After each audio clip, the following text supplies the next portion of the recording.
Yeah. Lovely. Okay. Well done. Well, thank you for the invitation to speak. It's always a real pleasure to actually be directly speaking to parents of people who've been affected by a condition, because it's an opportunity for me to learn from you as well. So I'm a paediatric neurologist at the Evelina in London. And I don't have any commercial interests at all. My main research project that I've been doing the last few years has been on autoimmune encephalitis. So the work on Sydenham's has been kind of a side project, but one that's been really interesting and fruitful. Okay, so from the medical perspective, how can we provide the best care for patients with Sydenham's chorea? We need to know what the evidence is. So this pyramid is a kind of way of visualizing the different types of evidence that we can get from clinical research studies. So at the bottom, we've got studies which can still be very valuable, laboratory studies, but they don't involve any humans. So it's always, we should always be quite careful in extrapolating from studies on animals to extrapolate benefits in humans. And then we have an awful lot of case reports, especially for conditions which are quite rare now, like Sydenham's chorea. We have lots of case reports in the literature, but that's kind of anecdotal evidence, really.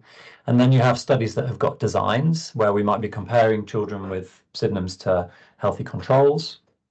And then the gold standard for primary research is randomized controlled trial, where we're testing an intervention and we're randomizing patients to receive the intervention or to receive a control. And there really aren't very many of those at all in Sydenham's chorea. In fact, there are 3, and they were all very small studies. And then at the top of the pyramid, we've got secondary research, which is kind of pulling together different aspects of other research projects that have been done to try and synthesize that into a guideline or a summary across lots of studies, which we can use to inform our practice. So as I've said, there's very few of these in Sydenham's chorea. There's not very many well-designed observational studies either. There are quite a lot of case reports. So in part 1 of this talk, I'm going to show some data from how we've pulled together all of these many small case series and case reports to analyze all of those patients together.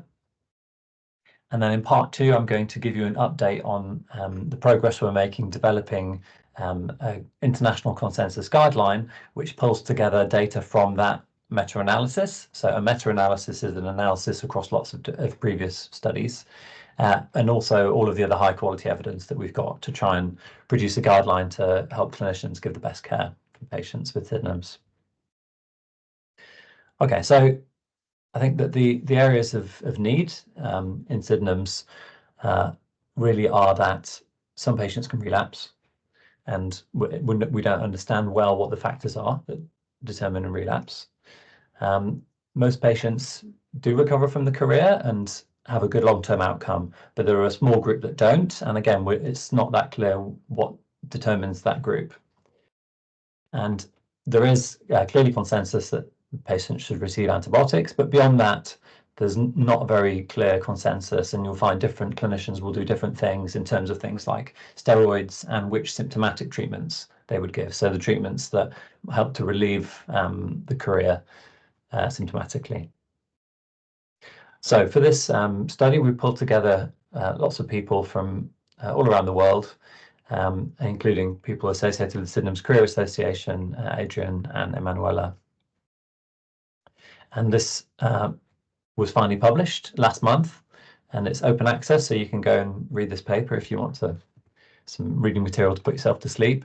But I'll give you the summary of this paper. So the aim was to describe the features of Sydenham's chorea and what treatments patients are getting, and then specifically to address some of those questions which are unresolved. So what factors are associated with the duration of the chorea at the first episode?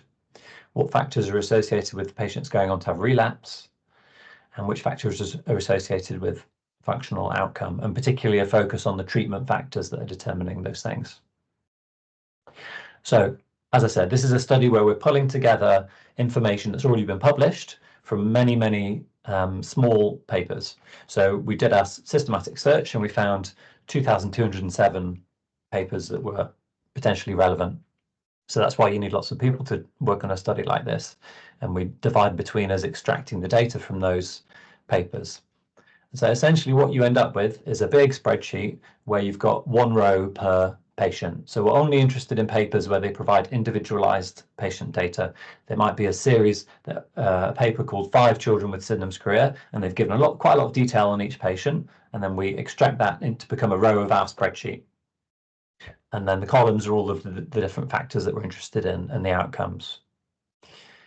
So the outcomes that we're interested in for this study, we interested in patients who had a relapse and comparing those to patients who hadn't had a relapse.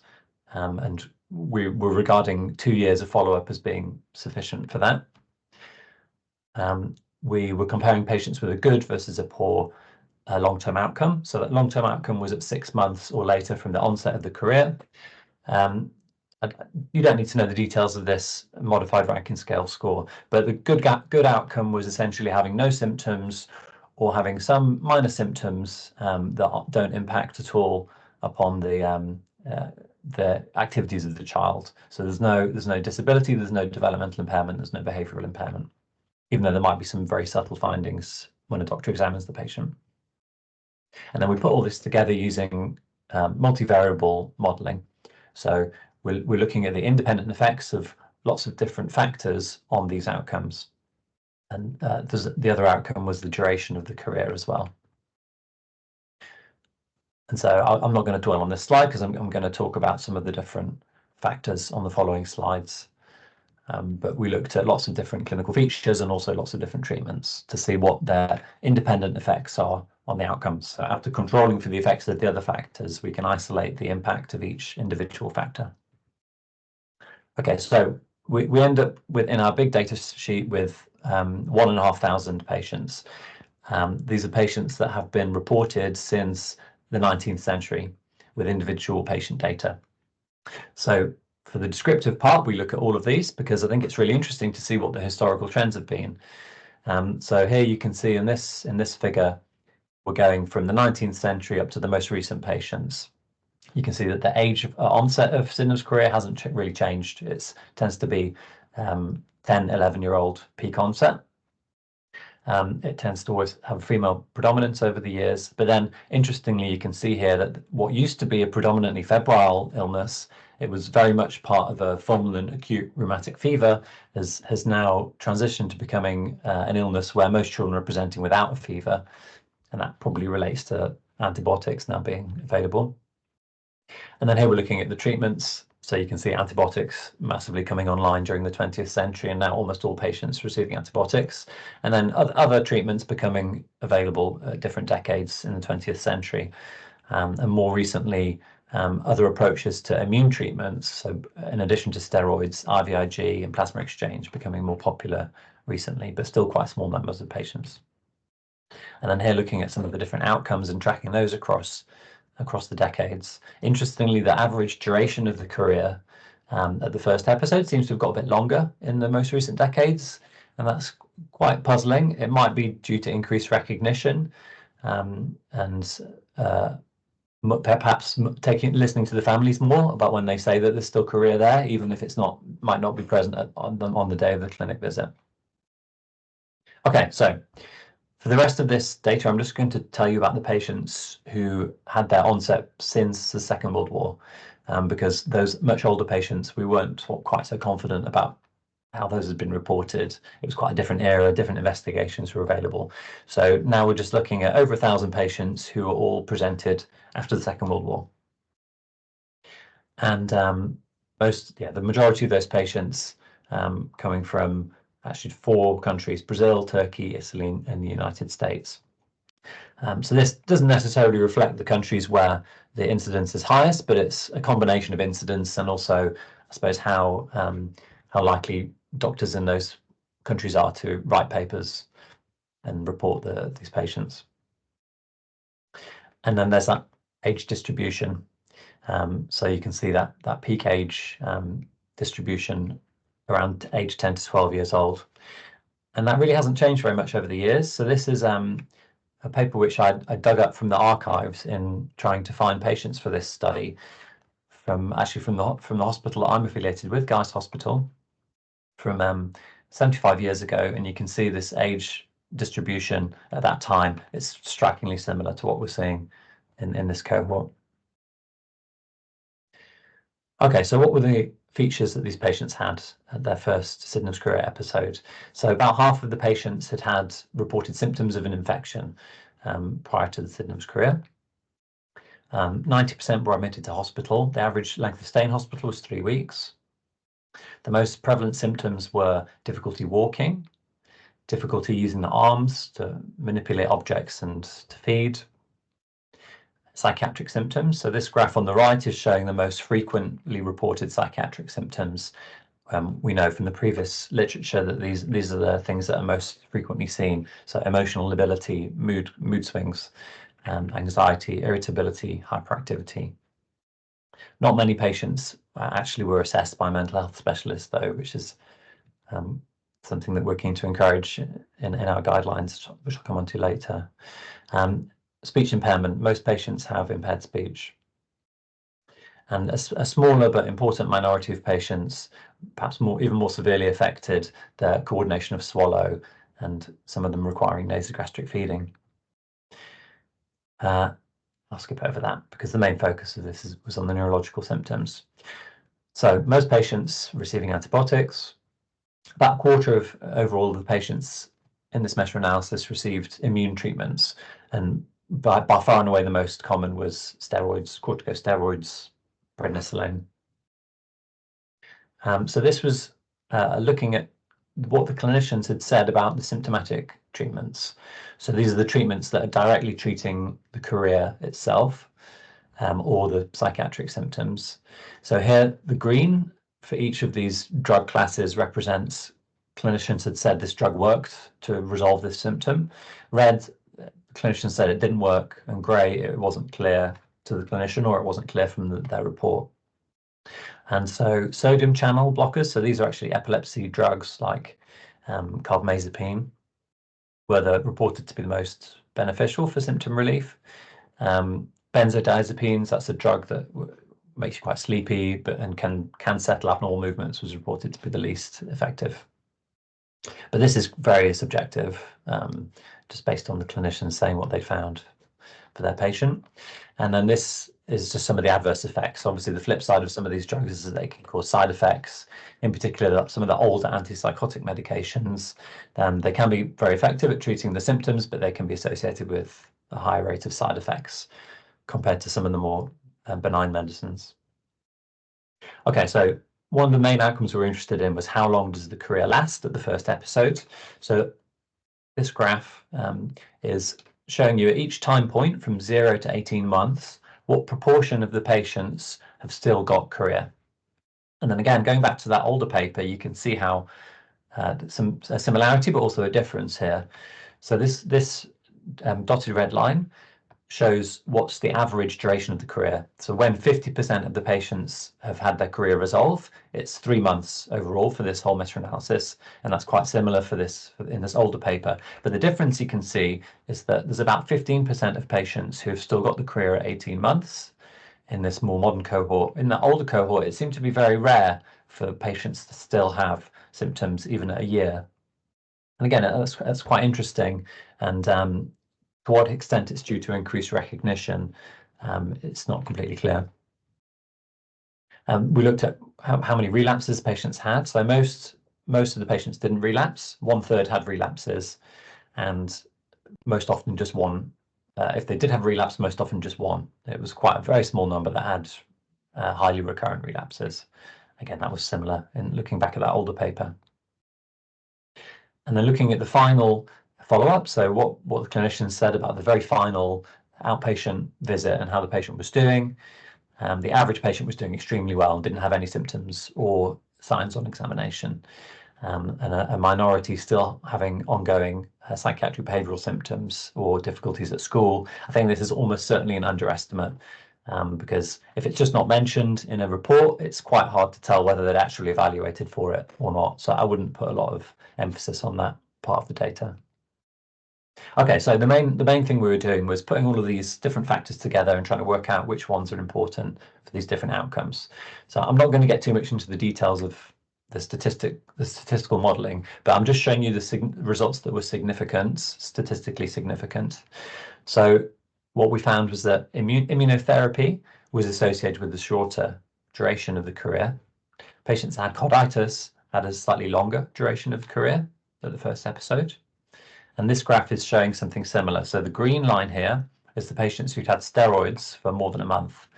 And it's the same figure that I showed you before. What proportion of the patients have still got chorea? So you can see that there's a very significant shift there. If you give a long course of steroids, the duration of the chorea is shorter.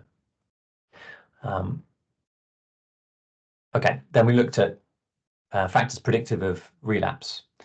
We found that the treatment factors that were protective against relapse were antibiotics, not surprisingly, steroids, and also sodium valproate, which was quite surprising because we think of sodium valproate as a treatment for the chorea. We wouldn't think of it really as influencing the long-term course of the disease. So that was quite interesting.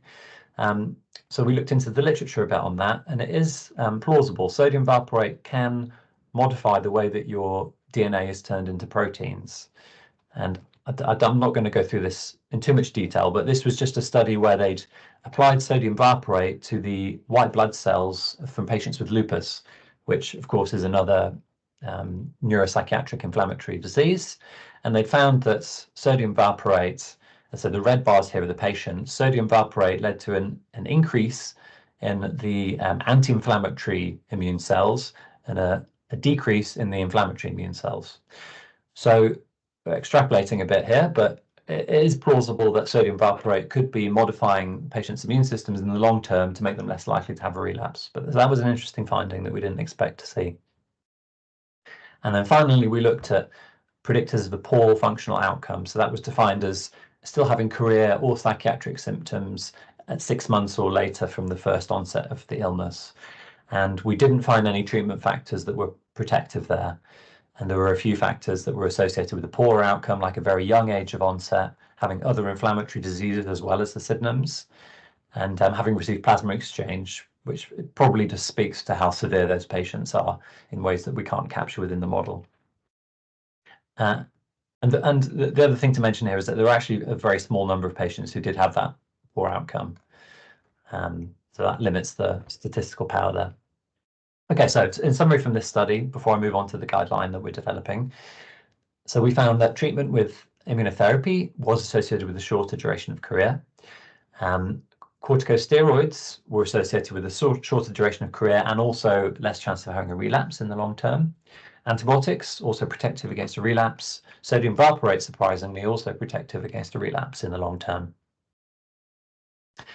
The bad, so treatment with haloperidol was associated with increased relapse. Now, there are various reasons why that might be.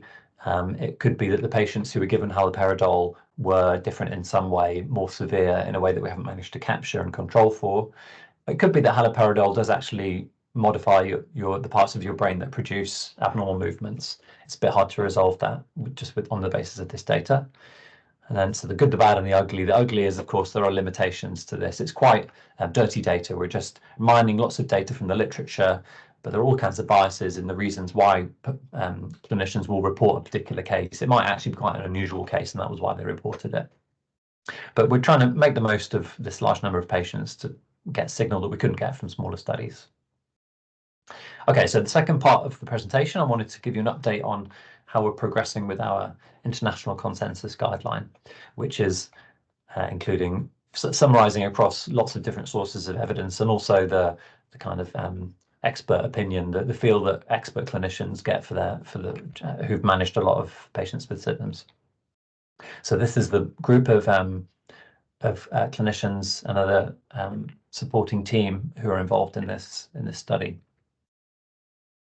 So we've got representation from all the continents except Antarctica. I think there's not much Sydenhams in Antarctica. So the aims were to affirm key statements on the history and clinical features of Sydenham's chorea. That's not really controversial, but I think it's nice to have it in in a kind of document that you're going to disseminate out to people with less expertise, to provide guidance on what assessments should be done for patients with Sydenham's Chorea, who should be involved in their care, how should they be followed up, to make clear recommendations about which treatments should be considered in which types of patient, and to identify things that we still don't know that we think should be emphasized for future research. So the way that we do this, it's called a Delphi process. That's just the process whereby you offer lots of statements for all of this group to vote on. You have to have the agreement of at least 75% of the group for that statement to make it into the final guideline. And there's a kind of multiple iterations of refining the statements to optimize the agreement among the whole group. And where we've got to with this is that we've completed the final meeting now, and we're just turning that into a guideline. So we've got the agreement on all the statements, perhaps with a few minor tweaks still outstanding. This was a little screenshot of all of that final meeting, just some of the people that were in that final meeting. Adrian looks like he has a much better camera than everyone else in this image. Okay, so these are all the sections that these statements get organized into. I'm not going to go through all of this. I thought I would just pull out some things that I thought might be of greater interest for you as a group. So who should be involved in the care of children with Sydenham's? So a pediatrician or a pediatric neurologist. We said that children should have evaluation by a cardiologist or a pediatrician with cardiology expertise. As I mentioned before, we're at a very low rate in the literature of people actually saying we got mental health assessment for our patients, and so that's a recommendation. And that children should be screened for difficulties with learning, which we know can be a part of the persisting symptoms after the acute phase. So everybody, I'm just showing you statements that the whole group has agreed on already.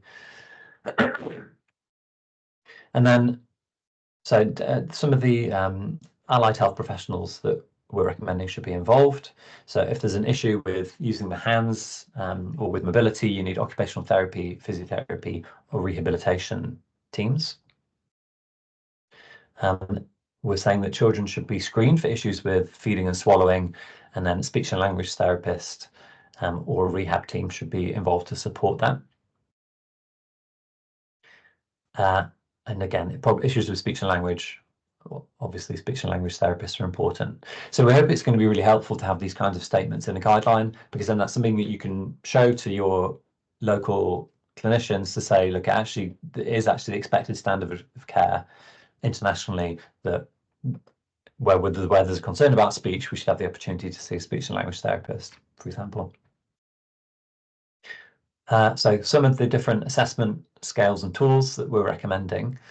I'd already mentioned the modified Rankin scale score. It's quite coarse, it's quite focused on mobility. It's more of a research tool. So we're also recommending some of the more detailed tools that clinicians might use to score symptoms and monitor the response to treatments, and suggesting that psychiatric behavioural assessments should also be part of the standard assessment of these patients. We're recommending that psychiatric diagnoses should be used where appropriate, but also with consideration to the fact that symptoms in the acute phase may well resolve, and it might not be appropriate to give a diagnosis for symptoms which are transient. And we're making a recommendation that video recordings are worth storing with the consent of the family, and that's, as a pediatric neurologist, that's been actually one of the most transformative technologies of the last few decades, is being able to see family videos of what the movements are. So that's actually really useful. Recommending cardiology evaluation, which I'm not going to focus on, is clearly important. Okay, so we thought it would be helpful to recommend investigations that are useful, also investigations that don't add a lot and don't always need to be done. So the main focus of investigations is looking for evidence of that streptococcal infection and ruling out other possibilities for a child presenting with new onset of chorea. We're trying to design a guideline that's going to be useful in developing world settings, as well as in more well-resourced countries.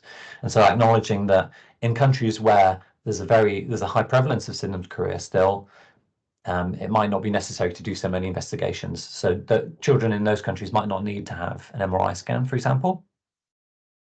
But where a scan is needed, and that would be the case in the UK, MRIs preferred to CT scan. We're mentioning that some of these other types of research imaging aren't routinely necessary. Other things that we don't think are routinely necessary in Sydenham's chorea, unless there's a reason to suspect another diagnosis like encephalitis, would be EEG, lumbar puncture, and antibody tests. So it isn't necessary to do the full list of all investigations that can possibly be done. You can make a positive diagnosis of Sydenham's chorea without all of these investigations. So we've made some statements on what the general approach to management should be. So the aim for treatment of Sydenham's chorea is a return to functioning, an emphasis on return to previous functioning, or to optimize the quality of life within the functioning that's possible. We're making a statement that providing information to the family is an important part of the treatment, and that behavioural problems and psychiatric issues and issues that are in school are also part of the range of things that should be managed. We've covered the speech therapy previously. I'll whisk through this quite quickly because antibiotics isn't controversial at all for Sydenham's chorea, but we're providing some guidance on what forms of antibiotics can be used, in particular in situations where there's antibiotic allergy, and Emanuela has really been leading the group that's been providing detailed recommendations on this. It's been really helpful. So I'm going to skip past that, but that's all going to be there in the guideline as a resource. And then, yeah, there's a lot. We've actually done a lot of work on the antibiotic side of things. And then the immune treatments. So we're trying to make treatments that we can get agreement from this whole group on, when different people do have different opinions about this. So patients with mild Sydenham's chorea might not need to have steroids, IVIG, etc. Patients with moderate and worse Sydenham's chorea, we recommend should be offered these treatments. It's a discussion with the family about the risks and benefits. I think we've found quite clearly from that meta-analysis that steroids are likely to shorten the duration of that first episode of chorea, and that steroids might also be protective against a future relapse. So steroids is the preferred first-line immunotherapy, but other options include IVIG and less often plasma exchange, the other immune treatments. And then focusing on those symptomatic treatments, so the sodium valproate, carbamazepine, etc., might not be necessary for children with mild Sydenham's, but should be offered to all patients with moderate or worse symptoms. Sodium valproate is a useful symptomatic treatment, but there are other good treatments as well. Carbamazepine is another good one. There are some concerns around sodium valproate in children approaching reproductive age. The older antipsychotics, while they can be effective in well-selected children, there's an association with more side effects. And also that it might not be necessary to reach for the drugs, and you need an expert to help evaluate the patient, and they might be able to deliver a psychological intervention instead of or as well as drugs. Okay, and then the final slide here before I summarize. These are some of the things that we're recommending as needed for future research. So hopefully this would be something helpful, where if you were putting in an application for a small grant to do a research study, you could say, actually, this was highlighted as in this international guideline as something that's needed. That would hopefully help support these research studies to happen. And I've just highlighted in bold there some of the things that have come from the parent community, from Emanuela in particular, that actually it can be quite difficult delivering these intramuscular antibiotics, and we need more research to address how to do that whilst optimizing comfort and compliance. Okay, so from the meta-analysis, we found that these immune treatments, in particular corticosteroids, resolve the first episode of chorea more quickly, and antibiotics, steroids, and valproate can be protective against relapse. And we've published that last month, and that's open access. You can have a look. The consensus guideline, we've collected all of the votes from all these multiple iterations. We're now consolidating that into a guideline, which should hopefully be out by the end of the year. And thank you to all the people involved in that. To take questions. Thank you, Michael.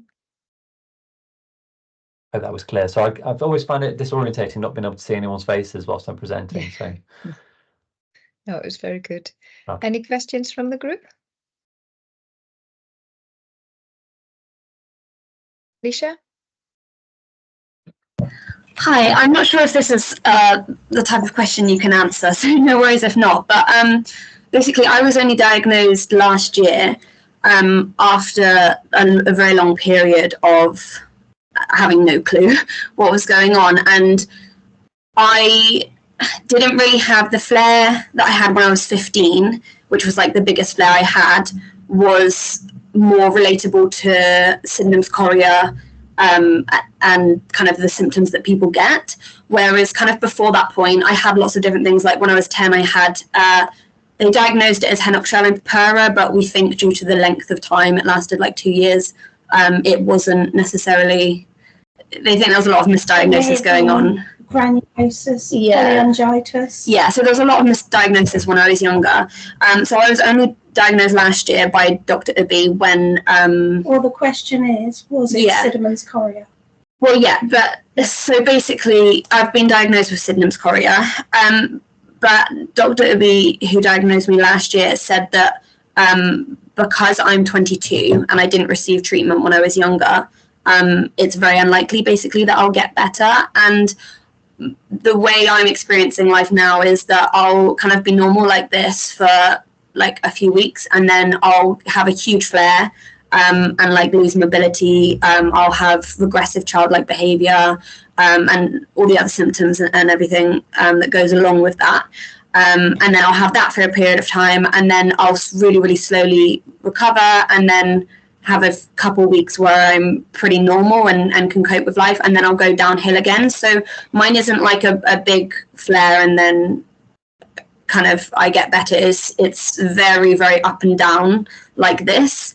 I don't know if you can answer this, but what do you think, even though I am a lot older, it's still possible to have treatment and kind of see a better future, if that makes sense?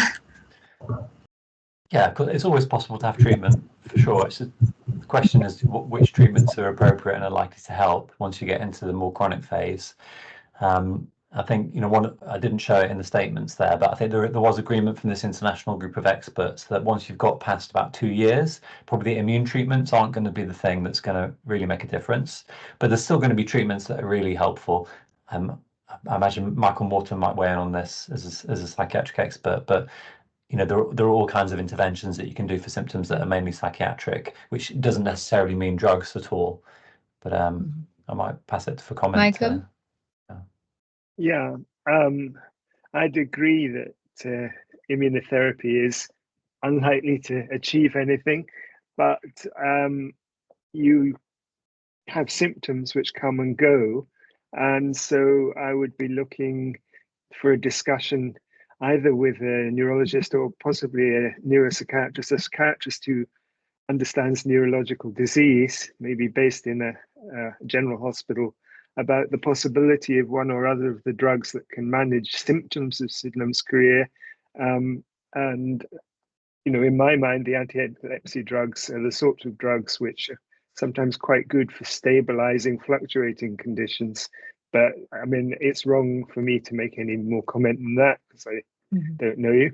But I would certainly be pushing for a hospital-based psychiatrist appointment or a psychiatrist who's an expert in neuropsychiatry to give you some advice. But a liaison psychiatrist, anyone working in a general hospital would probably be able to be helpful.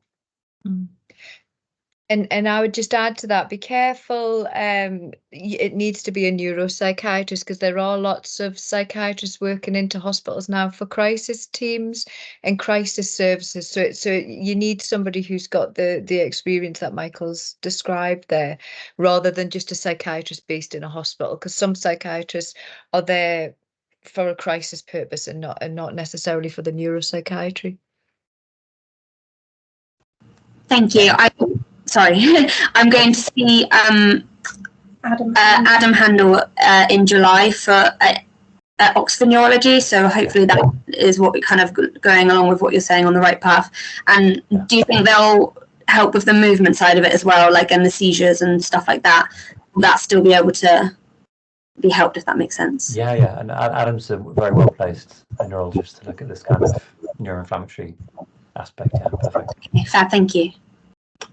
Lovely, thank you. And Sharon had a hand raised.